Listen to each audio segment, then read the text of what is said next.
Merci beaucoup, Monsieur le Ministre. Face à cette situation fragile, il n'est donc pas question que nous baissions la garde dans les semaines à venir. Nous devons non seulement maintenir les mesures en vigueur visant à freiner la circulation du virus, mais être prêts, je le dis, à les renforcer dès l'instant où cela s'avérerait nécessaire en fonction de l'évolution des prochains jours et des prochaines semaines.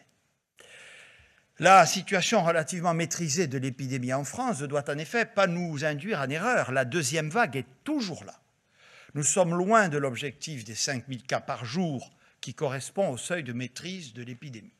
La pression sur notre système de santé reste élevée et nous ne sommes toujours pas sortis d'affaire.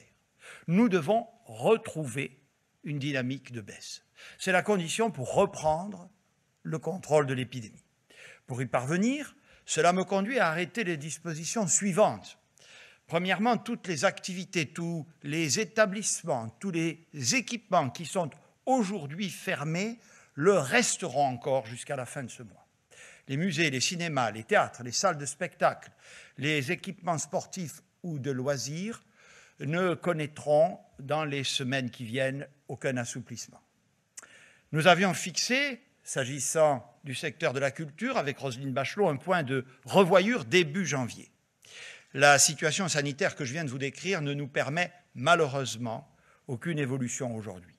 Les conditions d'une reprise à compter de début février seront ainsi concertées avec les représentants de ces secteurs que j'ai rencontrés à la fin de l'année dernière. Nous souhaitons leur donner de la visibilité en travaillant avec eux à l'élaboration d'une méthode d'ouverture encadrée et progressive. Nous ferons un point le 20 janvier prochain afin d'examiner alors, en fonction de la situation sanitaire, s'il est possible de confirmer la possibilité et les conditions d'une reprise de l'activité à partir de début février. Nous avons conscience que la situation est aujourd'hui très difficile pour les artistes et les professionnels de la culture et la ministre est totalement engagée et déterminée à leur côté. Il en va de même du secteur sportif que nous accompagnons fortement avec les ministres concernés. Les mêmes considérations me conduisent à prendre la même décision pour les stations de ski dont les remontées mécaniques ne pourront pas rouvrir tout de suite. Je comprends là encore l'inquiétude des élus et des professionnels de la montagne. Je sais combien ils ont besoin de visibilité, notamment sur la possibilité d'ouvrir pendant les vacances de février. C'est vital pour ces territoires pour lesquels cette activité saisonnière fait vivre des familles entières toute l'année. C'est un objectif que nous pouvons nous fixer, mais il serait prématuré de prendre une décision aujourd'hui compte tenu des incertitudes sanitaires qui demeurent. Là encore, nous ferons un point le 20 janvier, à 2 semaines du début des vacances scolaires. L'État continuera donc d'accompagner les acteurs économiques et les territoires de montagne. Il poursuivra également son action diplomatique vis-à-vis des pays voisins dotés de stations de sport d'hiver.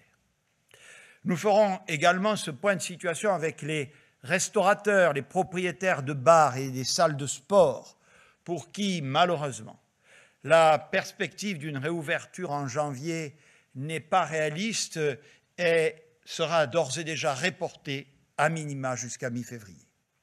Bien évidemment, pendant toute cette période de fermeture ou d'activité limitée, le gouvernement continuera à soutenir économiquement l'ensemble des secteurs et des acteurs qui sont impactés directement par nos mesures.